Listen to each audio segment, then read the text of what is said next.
Now back to Just Energy Radio with Dr. Rita Louise.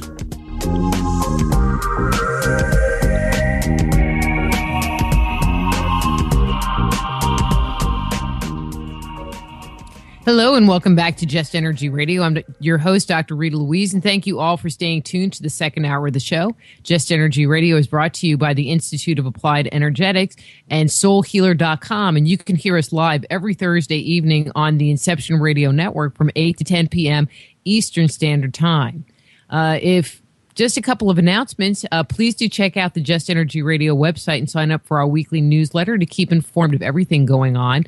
That's at www.justenergyradio.com, or friend us on Facebook, or subscribe to our Just Energy Radio channel. There's all kinds of way to keep connected, excuse me, to us here at Just Energy Radio. So in this hour, we're going to be speaking to Kane Carroll about decoding the mudras of India. And probably most of you listening are going, mudras? What the heck is that? But let me tell you a little bit about Kane and get him on the air, and we're going to just resolve this giant mystery.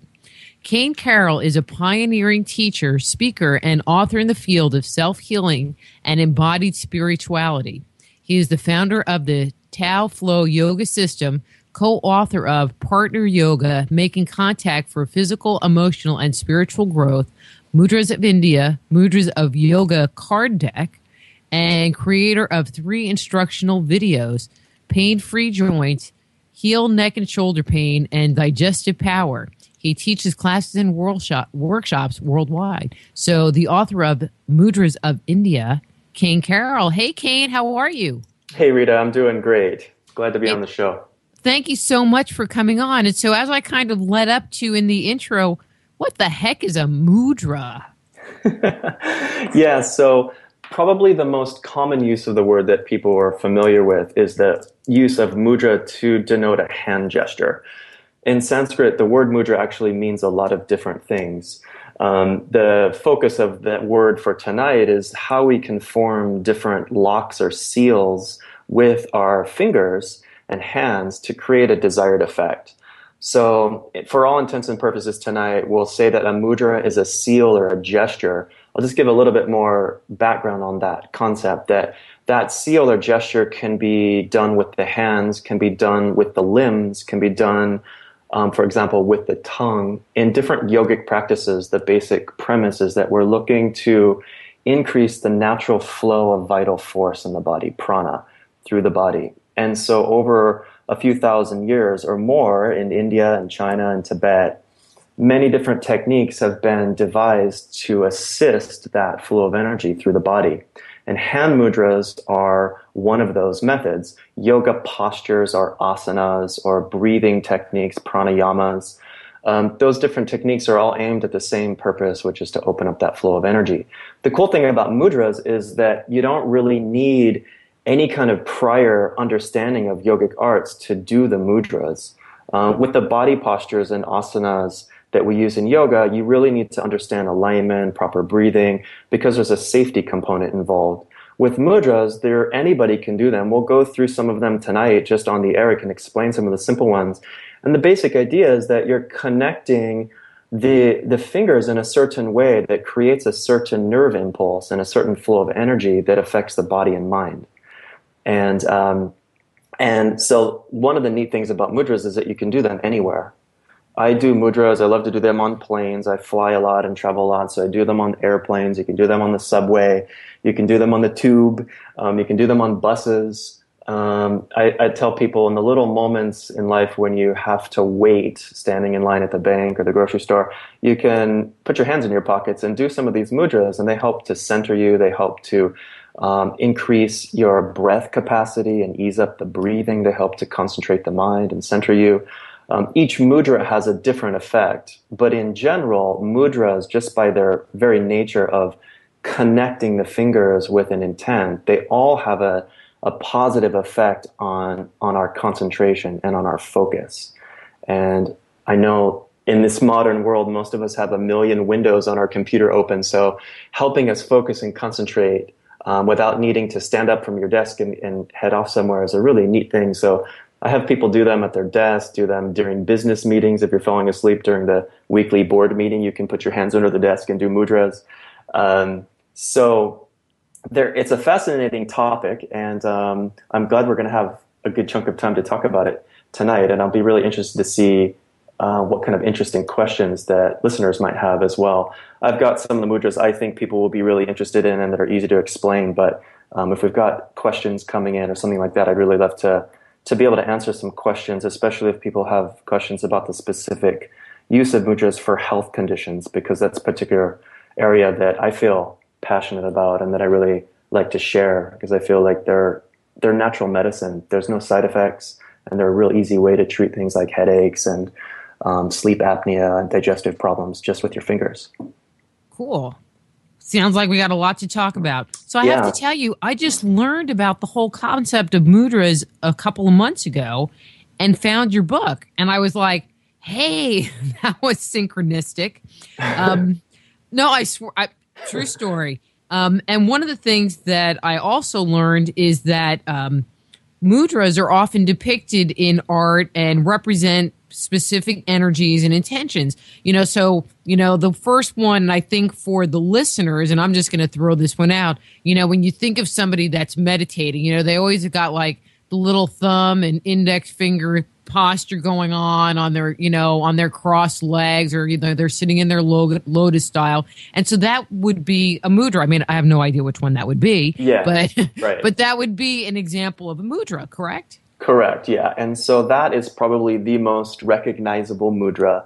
It has two names. So generally it's called Jnana Mudra, which means the seal of wisdom. When you bring your index finger and your thumb together and you touch the pads toward the tip of those two fingers together and you leave the other three fingers relaxed, kind of naturally curved.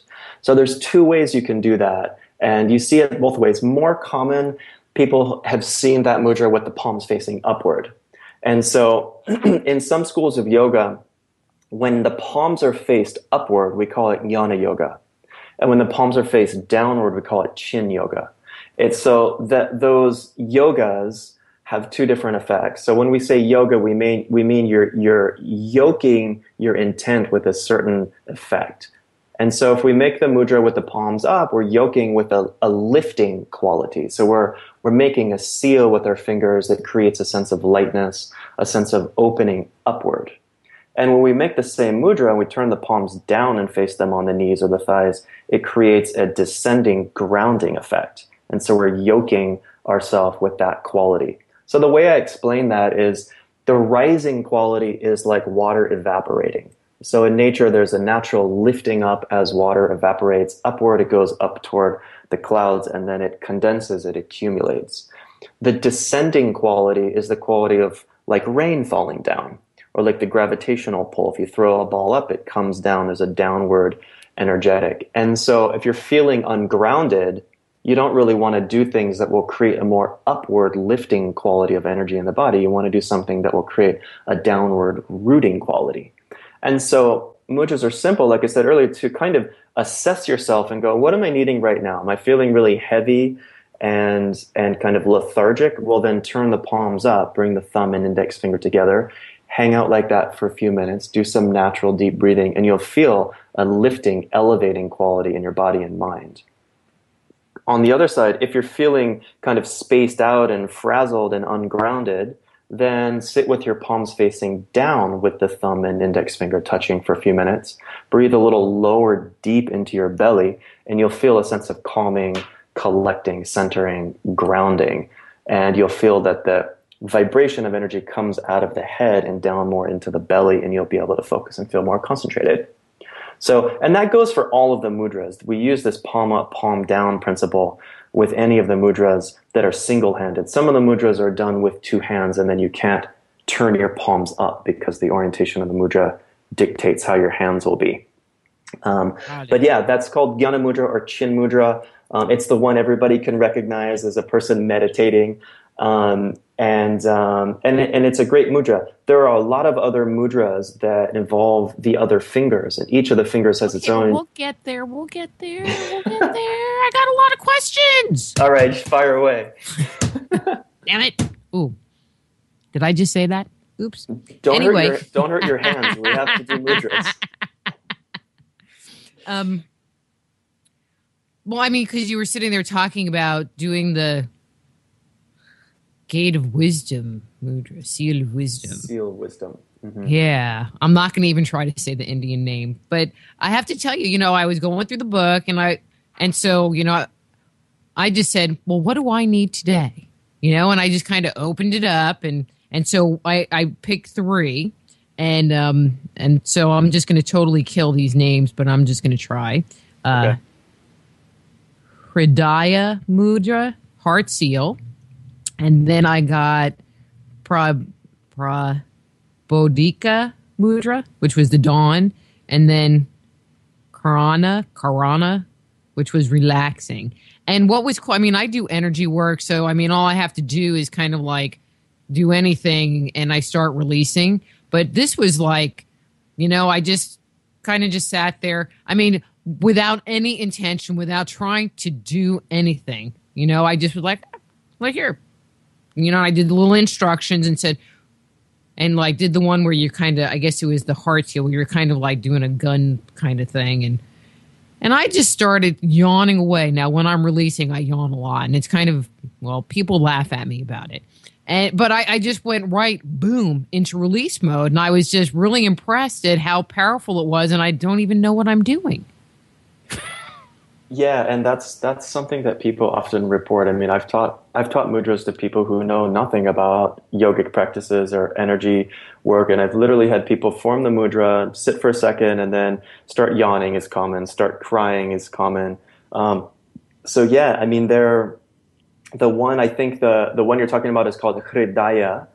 And with Hridaya Mudra, if the listeners want to form it, it's pretty easy. You take your index finger and you curl it in on itself, like you're going to put the tip of your index finger toward the base of it. And it won't wrap tightly enough, so your tip of your index will end up near your thumb, which is actually where you want it to be. So once you've got that curled in, then stick your ring finger and middle finger up in the air and touch them with the tip of your thumb. And then what remains is your little finger, and that just sticks out. So you've got your index finger curled in on itself, you've got your thumb touching your middle and ring finger, and then you've got your little finger sticking out. And so that forms Hridaya Mudra, or the heart seal, or the gesture of the heart. And so physically that benefits the physical heart and the pericardium. So it's really good for people to do if there's any history in the family of heart disease, or if somebody's already had a heart attack or they're at risk for heart problems, they can do this preventatively. It's also used as first aid. If somebody feels like they're having a little bit of a heart event, they can hold the mudra, and it's used in India for you can hold that. Obviously, you want to get some medical attention, but you can hold this in the meantime, and it can really help to calm down the heart, even pull somebody out of a heart attack. On the spiritual level, it does exactly what you report. It kind of creates a sense of opening and releasing. Often people start yawning, and the yawning actually is the sense that inside of your chest is relaxing, and there's more space opening up inside of the chest, in the physical heart and around the heart and the pericardium. And then what we might call the spiritual heart, or the heart chakra, starts to kind of open and release. And so often people feel very emotional. That emotion might be something like compassion, or there might be some sadness. It can be a whole spectrum of emotion, but that mudra goes directly to that spiritual heart. And it's a very powerful mudra. So interesting to hear you're obviously very sensitive, so any kind of change in the energy field you're gonna pick it up, and the mudras do it within seconds of forming the mudra. But that was the part that was kind of really interesting. And, because the heart one and the dawn one I felt were very releasing. And then the Prana Mudra I felt was very relaxing. So I just felt a very different energy tied to it. But anyway, I want to kind of keep moving on because we only have an hour and there's so much to talk about. Right. Okay. So you've used the word intention, and I have a pretty advanced listening audience. We get into some pretty heavy topics on this show, so feel free to just, to a certain extent, throw out vocabulary. But in doing this, are we talking that this is an intention-based kind of energetic technique, or is there some action of meridians being stimulated as part of doing these hand postures? Yeah, so I mean, we might be semantically skirting right here, because without knowing anything, without having intent to move energy, the mudras have an effect. So the answer is yes and no. However, to form your hands don't generally go into mudras without some intent to do them. So there is some intent to form a mudra, even if that intent is just to see what this is all about. So there is a component of intent. I tend to de-emphasize that aspect in my teaching, because I really want people to keep an open mind and not try to move energy with their intent or with their mind, to see what naturally arises. And so what I would invite people to do is to notice a couple of things. One, notice what happens with breathing without adjusting or changing breathing. When you change the position of the hands, what does the breath do? Because the breath is the subtle changes in the breath is what drives the subtle changes in the energetic. And so there is a meridian aspect going on. There's a 5-element aspect going on. There's different systems of 5 elements. There's the Chinese system, there's the Tibetan system, which is similar to the Ayurvedic system. And then there's the system which a lot of these mudras come from, which is the Tatya Vigyam system, which is a little bit different than what most people probably know, the 5 fingers, 5 elements from the Ayurvedic perspective, or polarity therapy maybe. And they're a little bit different in this system. So yeah, there is that quality of the 5 elements are engaging. The ends of the nerve channels are engaging. The ends of the meridians are engaging. So you don't really need to know anything about how to use intent to move energy to work with mudras. And I particularly enjoy seeing what happens when you back intent off. And then you can always play around with intent more. If you're doing the heart mudra and you really want to work on the heart, you could use your intent to lead the energy and awareness to the actual heart center. But the mudra will do it itself. So you could even, well, yeah, that's enough about well, because it just kind of makes, my little brain go, because we're kind of electrical beings in a certain form or fashion, sure. Have circuits, if you think of our meridians as kind of electrical circuits, and it just made me go, well, are we kind of hooking ourselves up in different ways? Well, if I move this wire over here and connect these two over here, what happens? Right. Is there kind of something like that going on? Yeah, definitely. No, I think that's to make an analogy between electricity and bioelectricity. I think that's a good analogy. The cool thing is you can steal it.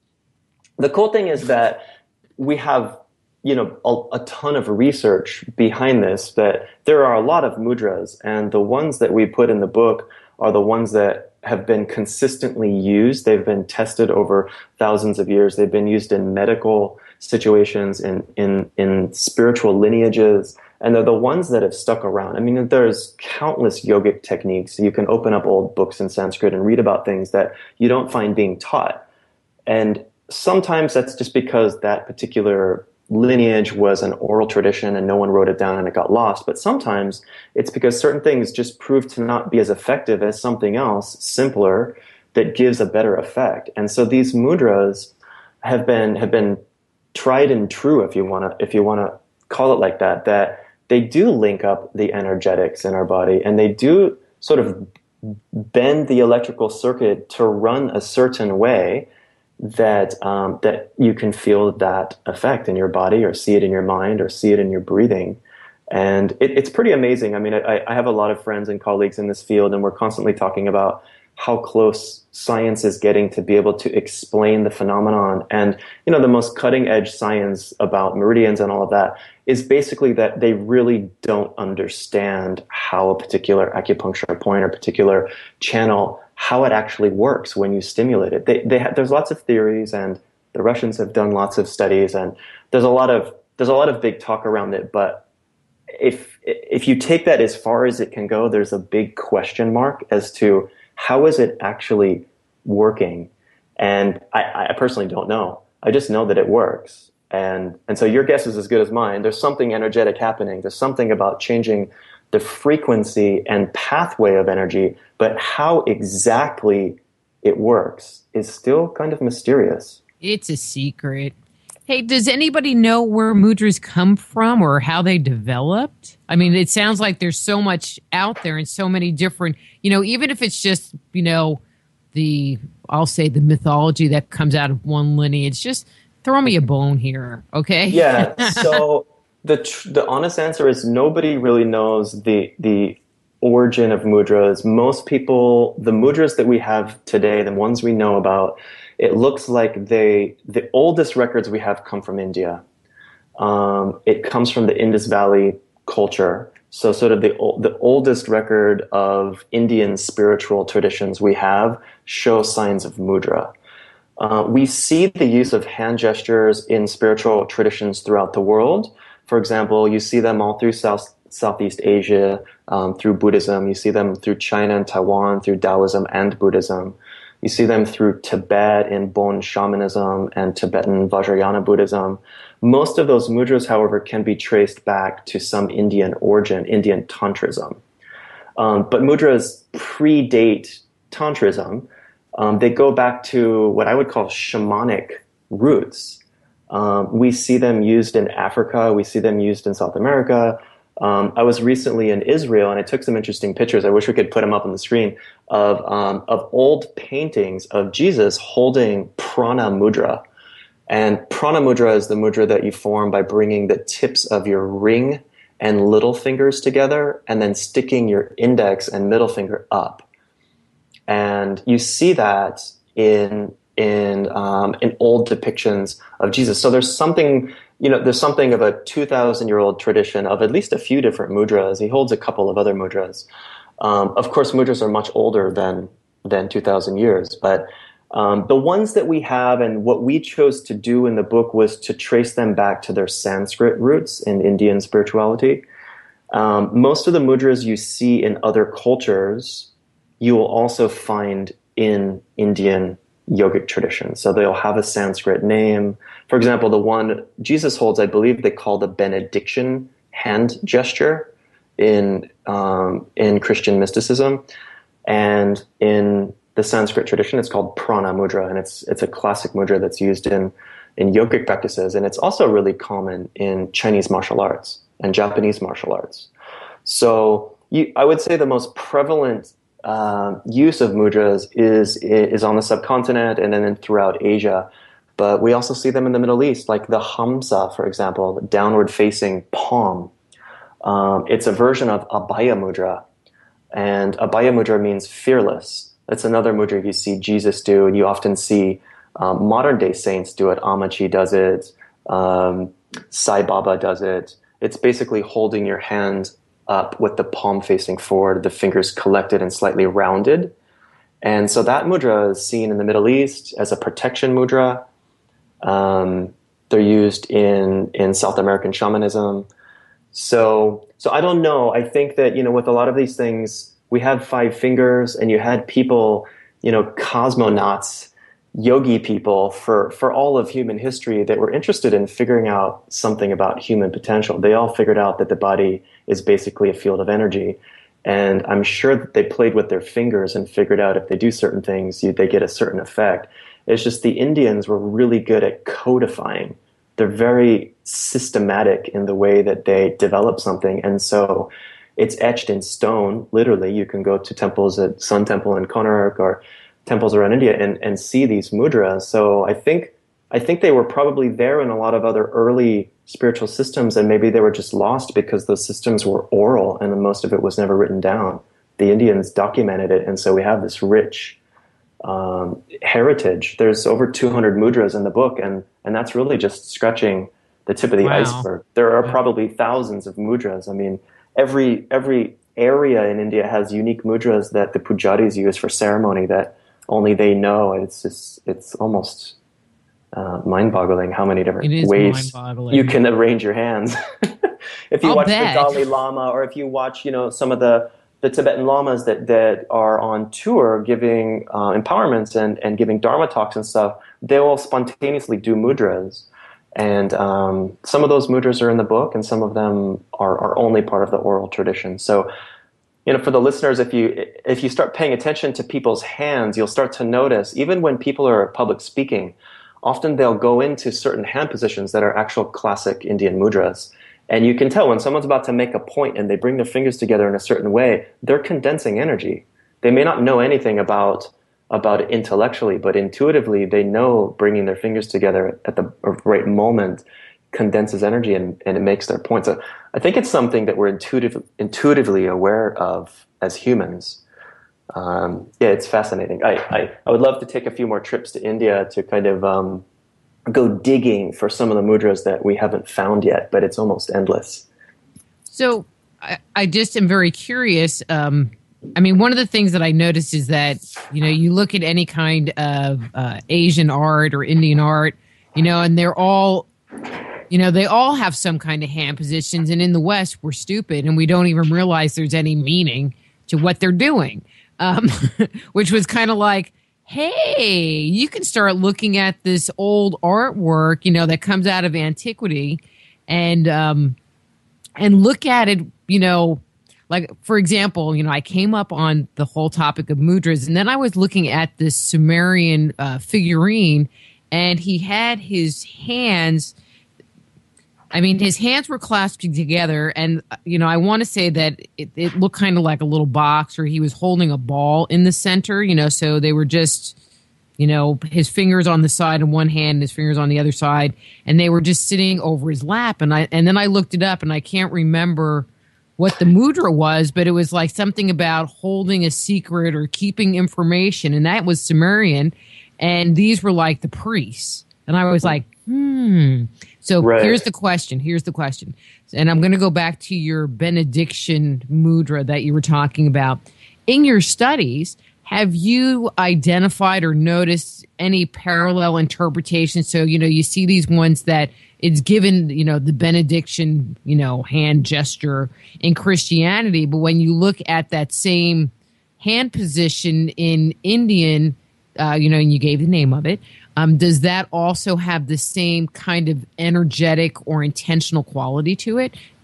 Yes, it does. Yeah, the mudra that I think, if I'm understanding you right, that that he was holding is called Ushas Mudra, or even Vishuddha Chakra Mudra, where you clasp the hands together and you leave some space in the middle, like you're holding a ball in the middle. So that makes total sense to me. That's what one of the functions of that particular mudra that a shaman or priest might hold.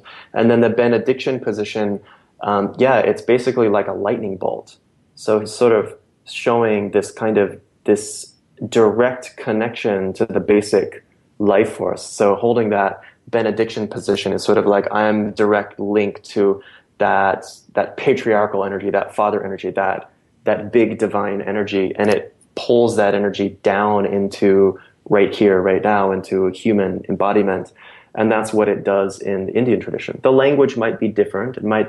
We might just use the word prana with a capital P to mean that big universal life energy.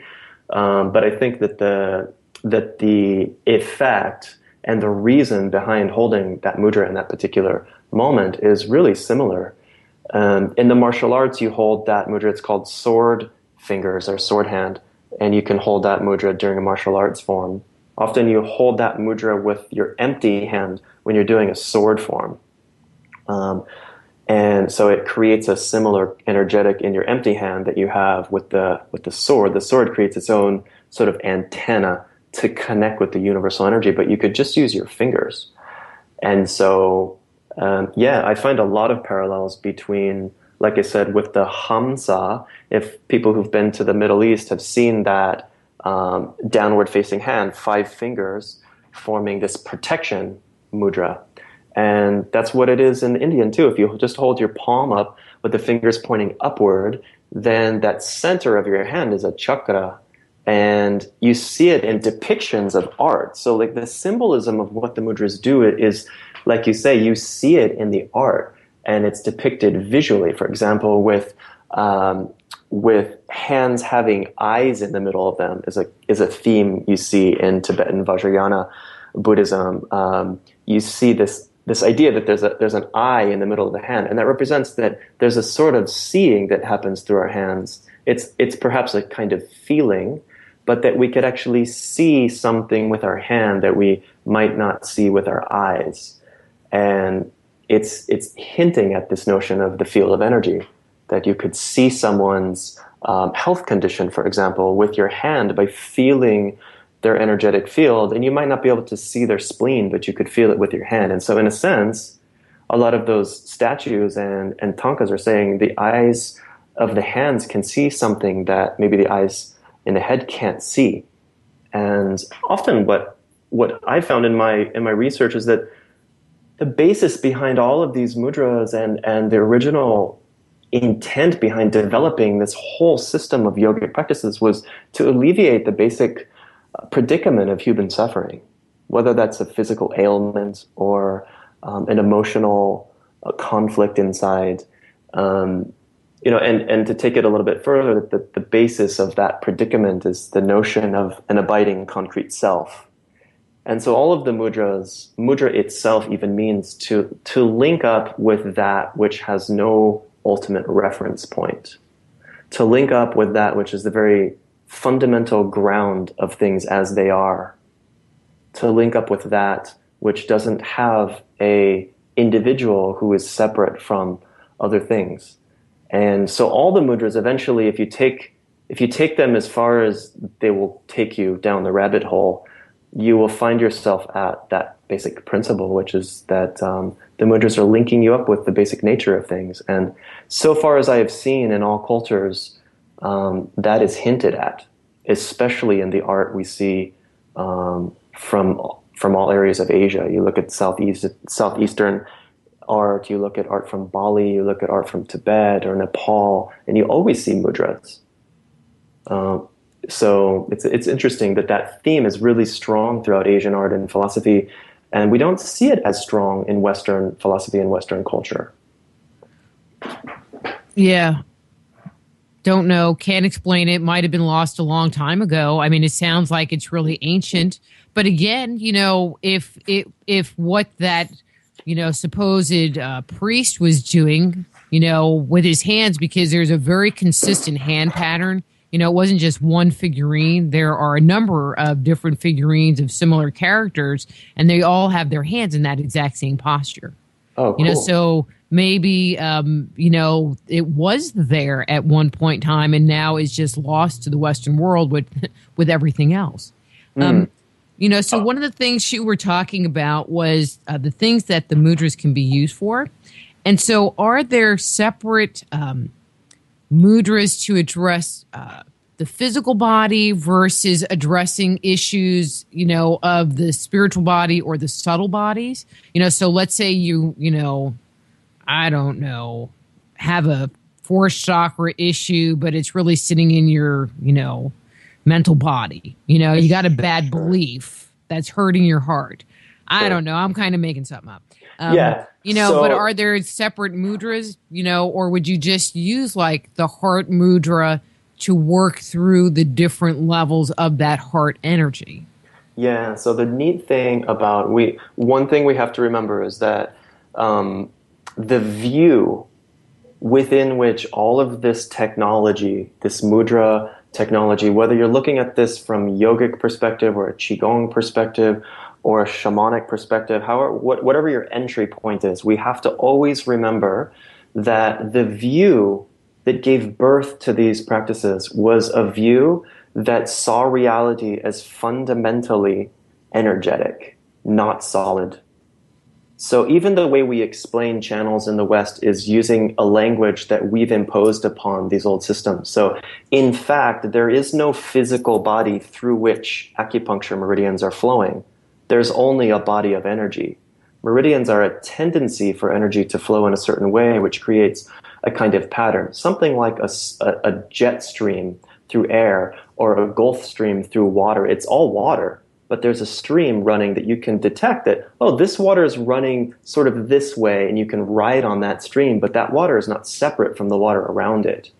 And so when we approach mudras, or we approach your question from that view, physical, mental, emotional, spiritual are all the same.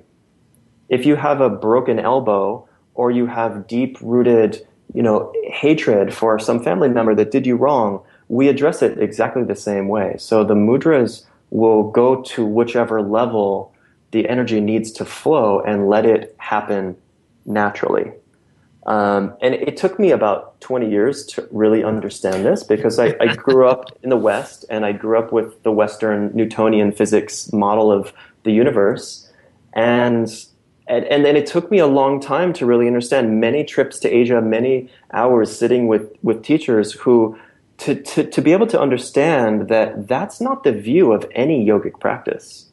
The view of yogic practice is that your body is not physical, it's not material, it's not solid, and it's a constantly changing field of energy. And when we think about it like that, it totally makes sense that without knowing much about the mudras, you put your hands into Hridaya and immediately you get effect. If the body is a physical bag of bones and blood, and there's channels running through it, that it would need to happen a lot slower, right? So we're not electrical appliances. So the mudras there's a saying in yoga, first yogis do asanas to get kind of the gross openness of the body happening. Then they do pranayama to get the lungs open and get the breath to flow through the body. And then they do mudras, and then they just sit. And this saying basically says that in the beginning you need to get in touch with the bigger movements and the gross sensations. But as you practice, you get in touch with a more and more subtle aspect that all you need to do is actually bring your fingers together, because the body's just a field of energy. And doing anything like that causes a change on every level, right? It's like if I'm standing in front of a lake and I put my finger tip into the lake, I've actually touched the entire lake, right? Because all of that water is one unified body.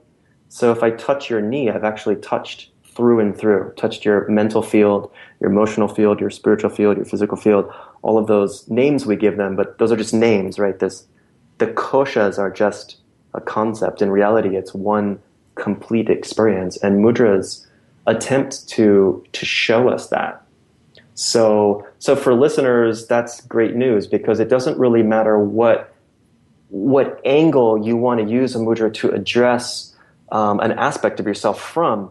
You can just go direct. And so in the book, we lay out specific health conditions in the mudras that address them, and you don't even have to think about which level it's addressing. It just, that mudra will help all of those things related to that. It could be, say you have lots of grief that you want to work through. A family member has recently died and you want some help working through the grief. So you can do a mudra that works with grief. Well, simultaneously it's working with the lungs and the chest and helping to open up that space, because those things are related. So they're very easy to use. You don't have to know a lot. You don't have to know all the chakras and all the nadis and all the meridians and all the acupoints and all that. It's really, and again, this is something that is hard to find the history on, but in my opinion, the mudras were the ones that we have stuck around because of their simplicity. A lot of this stuff was being taught to, oftentimes, people living in rural locations. A lot of times they were illiterate, and they needed simple techniques that actually worked for people that probably didn't have a capacity to understand really complex ideas about energy and memorized channels. But it's just, a yogi or a lama would say, here, do these 3 mudras and it'll help with your arthritis. And it did, and it does. But also they would have, I'm going to say, gentle reminders in art. They would look at a piece of art and they would be in a certain position, so they would get the reminder, because there's the story that goes with the picture that, and it all interweaves together. Yeah. That might remind them, oh yeah, I could do that mudra, or whatever. Right. And for them, it's part of their culture. So, I mean, it's true what you're saying. I mean, everywhere you go, they would have gone to the temple on holidays, and everywhere you look, the imagery and the art like you're saying, it would include mudra. So there's this kind of unquestioned effectiveness around this kind of stuff. I found with it's changing now. The more times I go back to India, I see the modern world kind of encroaching. But still, if you go way back into remote villages, people have this kind of unquestioned confidence in energy arts, and that's been their primary medicine for thousands of years. And that, you know, somebody has a toothache and they say, hold your hand like this and do this kind of breathing. And I think it's true what you're saying, because it's all around them. It's part of the cultural milieu. And for us, it's I would hope that with the growth of yogic practices in the West, we're starting to incorporate more of that into our world. And we're starting to see it in some of the art, and there's some great artists that are bringing those things in. But I don't think it was innately part of our culture, at least in the last, you know, since the Industrial Revolution. Maybe, like you said, it's way back. Yeah, I think it probably was there. Mm-hmm. So, I like to watch So You Think You Can Dance. I don't know if you've ever watched that show. And I'm going somewhere with that. And to be honest with you, that's kind of how I learned about mudras, even though they didn't say mudras on the show, because one of the dance styles that they have on the show, I'll say regularly, not every week, but, you know, a few each season, is Bollywood.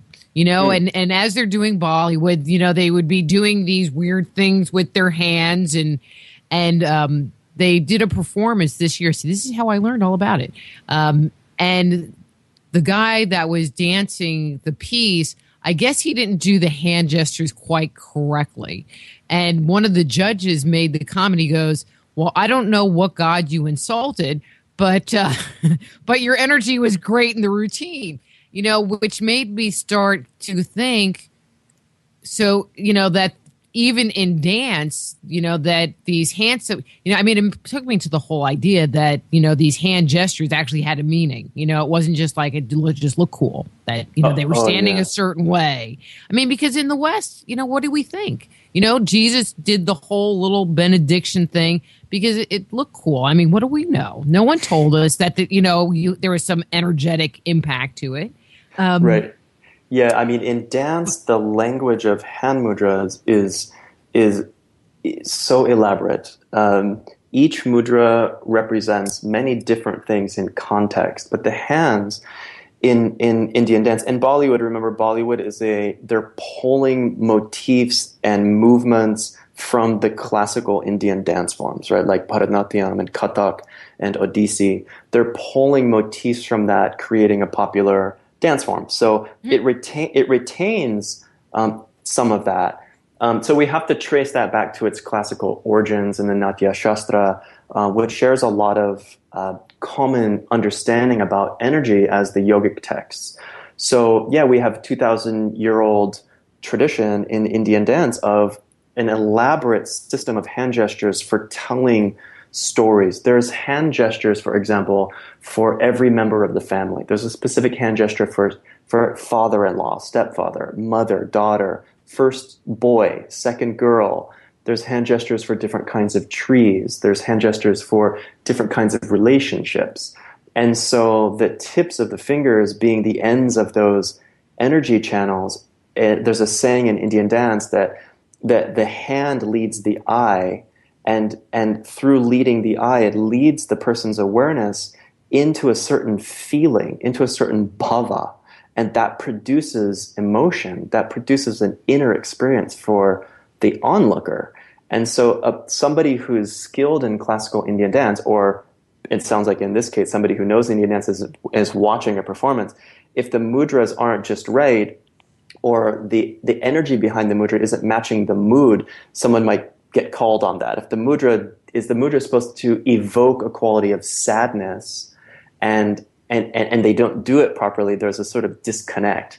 And so even more elaborate than in the yogic practices, we're mostly sitting in a meditative position or holding them in a yogic posture. But in dance, it's even more elaborate because the dancer is moving, especially in classical Indian dance, to a highly nuanced choreography to music that is very complex.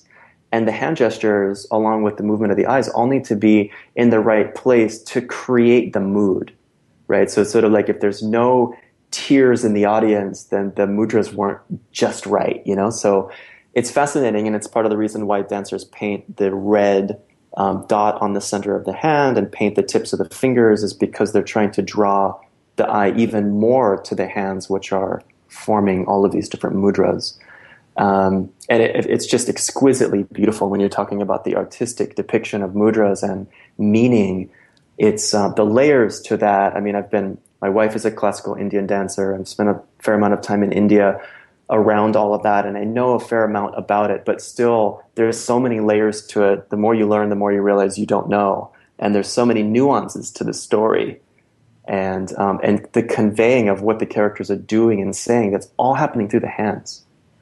And I just think it's interesting, and I'm looking at the clock. Yeah, I'm just going to make this one comment, and then we're going to move on. But it almost sounds like with so many different gestures, father-in-law, this, that it's almost kind of like a Chinese pictogram, except, or a kind of sign language, almost. Yeah, and I think of miming in a sense. It is like a sign language, yeah, and maybe like it is as elaborate as sign language. The neat thing is that it's all contextual. So whereas sign language and verbal language, you can say apple, and apple means apple whether we're in a bus or on the moon. But in mudra language, you can form a specific mudra like pataka or tripitaka, and that mudra will mean a different thing based on the context of where you hold it, what's happening in the music, how you move your body. It could mean many different things. So if people look through the book, they'll notice the book covers yoga and dance mudras. And when they look at the applications of the dance mudras, you'll see a long list of uses. And sometimes to the uninitiated, it won't make sense why one mudra could be used as, to convey love and also to convey, killing, because it's contextual. So it's almost endless, the amount of meaning that could be associated with any particular hand gesture. So it's fascinating. You could hold up a mudra and people could guess which meaning you're trying to convey, but they won't really know until you activate the context. Interesting. Yeah, it's really fascinating. I mean, and I think that says a lot about, the nature of things in general, right? That certain things are only really understood in context. So we could talk a lot about mudras, but for the listeners to really understand what is it that we're talking about, we actually have to enter the context of direct experience. Try it, do it, get your mind calm and clear enough that you can actually pay attention to something that's quite subtle, and that context reveals something. You probably have put your hands in some of these simple positions numerous times throughout your life, but maybe didn't notice because the context wasn't really dictating that kind of awareness. And so it's there in the yogic practice too. We need to create that context for practice to really understand what mudras do. And then once we have some sort of connection, you could do them anywhere. Okay, so we have about 3 minutes. Sort of. So maybe throw out 2 mudras for the listeners. Yeah. So let's do the Trishula mudra. So this is the trident. So lift up your hand and you're going to fold your little finger down toward your palm. Cover the fingernail with the pad of your thumb. So now you have your index, middle, and ring fingers all protruding, and then separate them a little bit. You look at that, it looks like a pitchfork, looks like a trident. So this is a spiritual weapon. And I love to play with this because sometimes, quote, spiritual people think spirituality is all about just happy-go-lucky puppy dogs and sunshine. And actually sometimes you need a weapon, and some things need to be killed, like laziness or self-judgment. So this holding this mudra helps to kind of break patterns that really don't serve us. So that there's something what, this isn't wholesome. I'm continually doing this thing in my life and it's really not working out, and I can't seem to break that pattern or break that habit. You can hold Trishula mudra and it will help kind of cut the cord to that habit or pattern that's not serving you anymore. Tell people, hold the mudra 2 to 5 minutes. In some quiet time, you can just be by yourself until you get familiar with it. If you want to go deeper, hold it up to 45 minutes. sitting in a comfortable meditative position. You can sit in a chair on the floor. Again, use the palm up, palm down thing. If you want it a little bit lightening, hold the palms up. If you want it more grounding, hold the mudra palms down. That's Trishula. Hey, is there like a live long and prosper mudra? Yes, Spock mudra. Hey, it could happen. They might have pulled it out of Indian something, and this one, real. I have another one that's similar to Trishula. I thought I would teach people because there'll be two of them that are easy to remember because they both use the little finger. Okay, so your live long and prosper mudra is to bring the little finger pad together with the thumb pad. So it's similar to Trishula, but you're not covering the nail. And the remaining fingers don't stick up like a pitchfork. They just soften and round. And so you're very lightly touching the tip pad of the little finger and thumb. And so this forms Varuna mudra. Varuna is the lord of the sea. So this is a water mudra. It's a beauty mudra. So it's used for beautifying the skin. It's used for irrigating the tissues. It's used for longevity of the joints and just longevity in general. And that water quality also is connecting us with this kind of inner intuitive quality. So being able to perceive the life path. So I would relate that with the idea of prosperity. Prosperity is sort of aligning with what your real gifts are and not forcing yourself into success, but finding your way. So Varuna Mudra helps to find your way by connecting with that watery intuitive quality. And it's mostly called the beauty mudra. So it's good for the eyes, it's good for the skin, it's good for the hair, it's good for all of the tissues. It's really good for preventing the drying quality that happens as we age. And so you've got Trishula, cover the little finger nail, and you've got Varuna, where the pads come together.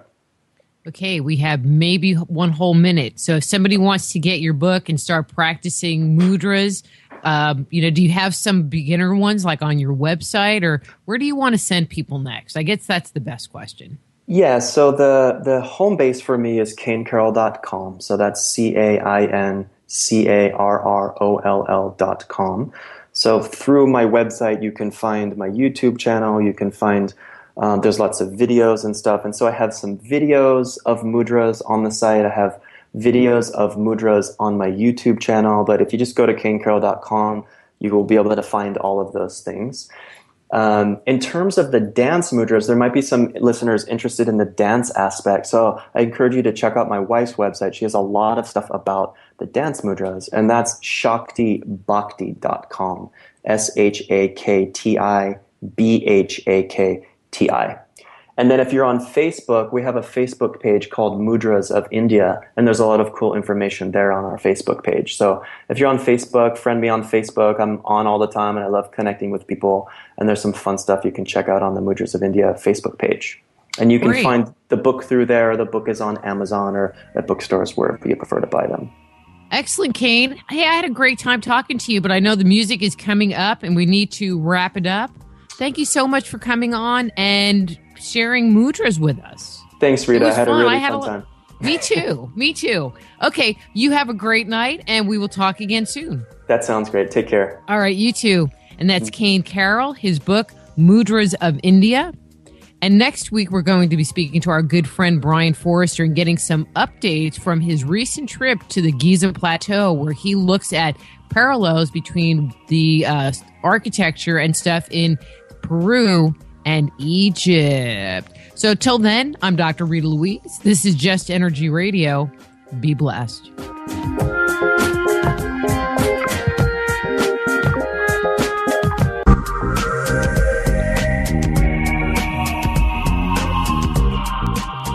Join host Dr. Rita Louise each week at this time for Just Energy Radio